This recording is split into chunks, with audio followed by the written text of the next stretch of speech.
কুরবানি কবুলের শর্ত হলো 6টা। বলেন কয়টা? কুরবানিটা কবুল হচ্ছে কিনা কিভাবে বুঝবেন?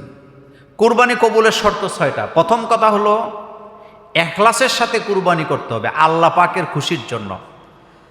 আল্লাহ রাব্বুল আলামিন বলছেন, ওমা উমিরু ইল্লা লিয়াবুদুল্লাহা মুখলিসিনা লাহুদ্দিন। তোমরা আল্লাহ পাকের আনুগত্য করো একনিষ্ঠভাবে। একনিষ্ঠভাবে বলতে বোঝানো হয়েছে আল্লাহকে রাজি খুশি করা ছাড়া কারো উদ্দেশ্যে কোরবানি করা যাবে না। রাজি খুশি কার জন্য?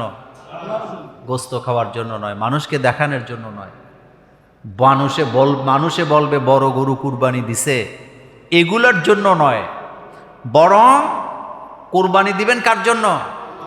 আল্লাহকে খুশি করতে। গোস্ত এটা হলো আল্লাহ পাকের পক্ষ থেকে আমাদেরকে দাওয়াত। আল্লাহ তো দাওয়াত দিছেন যে কুরবানির ঈদের দিন যদি কেউ রোজা রাখে রোজা হবে? বছরে কয়দিন রোজা রাখা যায় না বলেন তো?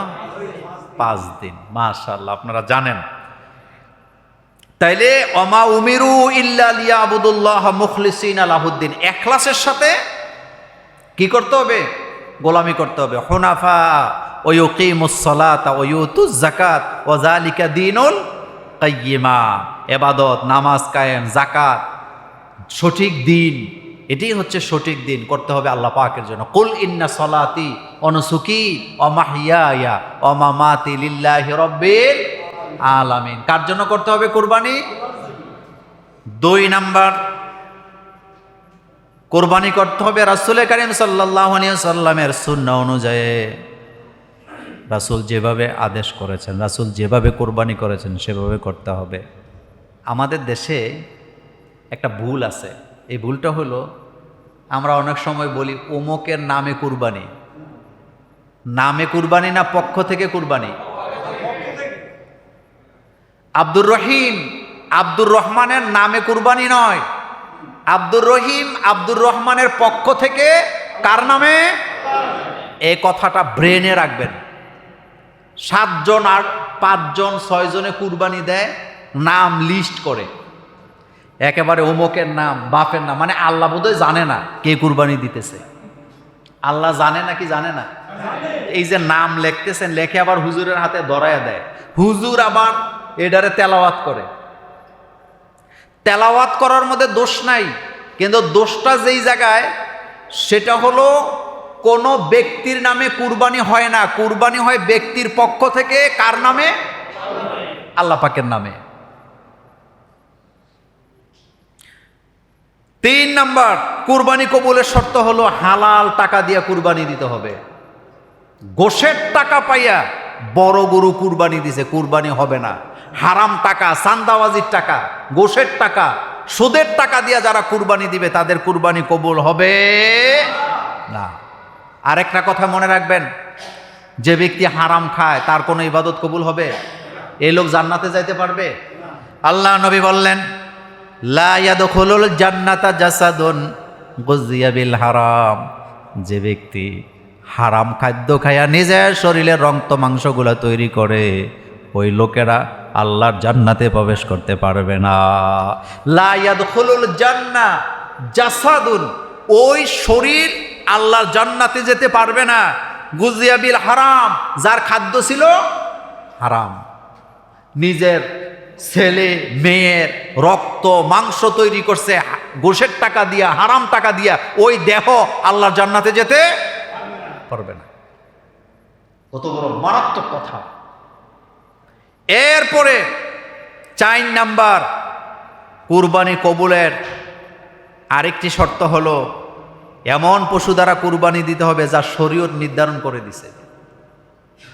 আলহামদুলিল্লাহ আমাদের দেশের লোকেরা এই ব্যাপারে সচেতন আছে। গরু দিয়ে, ছাগল দিয়ে, ওট দিয়ে, মহিষ দিয়ে কুরবানি করা যায়। এরপরে 5 নাম্বার, কুরবানি করতে হবে যাবতীয় দোষ মুক্ত, মানে যেটাতে খুঁত আছে, কান নাই, কি নাই? কান নাই, শিং নাই, লেজ নাই, এটা দিয়ে কুরবানি করা যাবে? কিন্তু একটা মজার কথা বলি, আমাদের দেশে কাজ তুই আকাজে দৌড়াদৌড়ি, অনেকে প্রশ্ন তোলে খাসি দিয়ে কুরবানি করা জায়েজ নেই, এ কথা বলে নাকি বলে না? আচ্ছা, প্রথম কথাটা শোনেন। খাসি করানো, খাসি করাবার পরে এই খাসি এটা খুঁতের মধ্যে পড়ে না। কোন কোন কারণে পশু কুরবানির অযোগ্য হয় এই কথা রাসূলুল্লাহ বেশি জানে না আমাদের দেশের হুজুররা বেশি জানে? নাউজুবিল্লাহ, রাসূলুল্লাহর চেয়ে বেশি কেউ জানে? রাসূলুল্লাহ সাল্লাল্লাহু আলাইহি ওয়াসাল্লামের যুগেও খাসি দিয়ে কুরবানি করা হয়েছে। খাসি মূলত করাইতো লোকেরা গোশতের মজা পাওয়ার জন্য, কিন্তু রাসূল সাল্লাল্লাহু আলাইহি ওয়াসাল্লাম বলছেন তোমরা গণহারে খাসি করায়ও না, তাইলে প্রজননে কি হবে? বাধা সৃষ্টি হবে। গণহারে করাইতে নিষেধ করছে, কিন্তু খাসি করানো নাজায়েজ এ কথা রাসূল সাল্লাল্লাহু আলাইহি ওয়াসাল্লাম বলে নাই। 2 নম্বর কথা হলো সাহাবায়ে কেরামের যুগেও খাসি দিয়ে কুরবানি করা হইছে। আরেকটা 3 নম্বর কথা হলো খুদ তো সেটা যেটা দেখা যায়। বলেন, যেটা তা খাসির যে আপনি অন্ডকোষ ফেলে দিছেন এটা কি দেখা যায় নাকি? যেমন শিং ভাঙ্গা দেখা যায়, লেজ নাই দেখা যায়, পা ভাঙ্গা দেখা যায়, সে চলতে পারে না। কিন্তু খাসি করাইলে একটা ছাগলের স্বাভাবিক চলাফেরায় কি কোনো বিঘ্ন ঘটে? এটা কি দুর্বল হয়ে যায়? না, বরং খাসির গোশত আরো মজা বেশি। কিন্তু মূল মাসালা হলো রাসূল গণহারে খাসি করাইতে কি করছে? নিষেধ করছে। কারণ গণহারে করাইলে কি হবে? প্রজননে বাধাগ্রস্ত হবে। আপনি যদি সব ছাগলরে খাসি করান তো বাচ্চা হবে কিভাবে? এই জন্য গণহারে করাইতে নিষেধ। কিন্তু মজার টজায় হয়, এটা খাসির গোশত মজা কম না বেশি? মজা বেশি। সুতরাং এটা খুঁতের মধ্যে পড়ে না। এই 6টি অর্থাৎ দোষমুক্ত ত্রুটিমুক্ত পশু দিয়ে যারা কুরবানি করলো তাদের কুরবানি আল্লাহর দরবারে কি কবুল হয়ে যায়। আচ্ছা বলেন তো, আমরা যে গরু কুরবানি করি, এই কুরবানির গোশত, রক্ত, মাংস, পশম এগুলা কি আল্লাহর কাছে যায়? আল্লাহর কাছে কি যায়? তাকওয়া। বলেন কি যায়? আর তাকওয়াটা থাকে কোথায়? এখানে, এখানে। আর তাকওয়া হ্যাঁ হুনা। রাসূল বলছে তাকওয়াটা থাকে কোন জায়গায়? আপনি আল্লাহরে ভয় পান কি না পান এটা পাঞ্জাবি দিয়ে বোঝা যাবে না, এটা দাড়ি দিয়ে বোঝা যাবে না, এটা টুপি দিয়ে বোঝা যাবে না, এটা বোঝা যাবে আপনার কর্মকাণ্ডে। আমি একটা মজার কথা বলি। আমি রমজানের মধ্যে কুমিল্লা জাঙ্গালিয়া বাস স্ট্যান্ড থেকে বাসের মধ্যে উঠছি, ঢাকা যাব।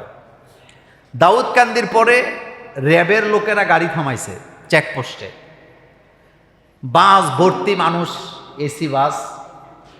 তো আমি একেবারে সামনের দিকে 2-3টা বড় বড় সিট থাকে, ওই দিকে আমি বসা ছিলাম। র্যাবের লোকেরা ঢুকছে দেখে আমার কাছে সন্দেহ হয়েছে। আমি মনে করছি কোনো হুজুর টুজুর ধরে নিয়ে যাবো, কারণ তখন তো হুজুরই ধরা হইতো, চোর বাটপার তো ধরা হইতো না। গাড়ির পেছনের দিকে একটা মুরব্বী লোক, টুপি সাদা, দাড়ি সাদা, চুল সাদা, পাঞ্জাবি সাদা, লুঙ্গি পরে রয়েছে, লুঙ্গিটাও সাদা। মানে দেখলে মনে হয় যেন কি দরবেশ। এক কথা কি দরবেশ। রেবের লোকেরা এসেই ওই লোকটাকে টেনে গাড়ি থেকে নামায় নিয়ে যাচ্ছে, আর কারোর কিছু জিগায় না, কারো ব্যাগও চেক করে না। দরজার কাছে গেছে পরে আমি নিজে নিজে একটু বিরক্তি হয়ে বললাম, বাসের মধ্যে এত লোক থাকতে এই রকমের একজন আলেমরে ধরে নিয়ে যাচ্ছে, ঘটনাটাই বুঝলাম না আসলে। আমি নিজে নিজে বলতেছি। এই টাইমে ওই র্যাবের লোকটা, একজন লোক নিচে চলে গেছিল, ও আবার ফেরত আসছে আমার কাছে। ফেরত এসে আমারে দেখা বলতেছে, আপনি মোল্লা ভাই না? আমি কই জি আমি মোল্লা ভাই।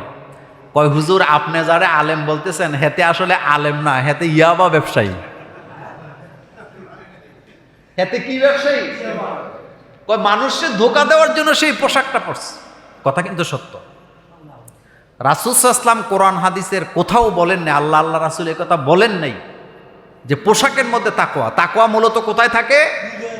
আল্লাহ রাসূল বলছেন ইন্না ফিল জাসাদি মুদগাহ, প্রত্যেকটা দেহের ভিতরে একটা কি আছে? মাংস পিণ্ড আছে। যদি এই মাংসপিণ্ডটা ভালো থাকে, শরীরটা ভালো থাকে, মাংসপিণ্ডটা খারাপ হয়, শরীরটা খারাপ হয়, এটার নাম হলো কলব।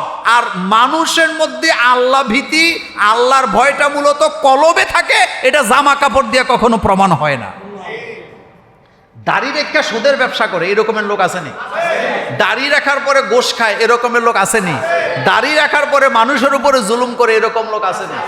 তো এটা কি তার দাড়ির দোষ না তার মধ্যে তাকওয়ার অভাব? তাকওয়ার অভাব। এই কথাটা মনে রাখবেন। এই জন্য কোরবানি করার পরে তাকওয়াটাই আল্লাহর কাছে কি যায়।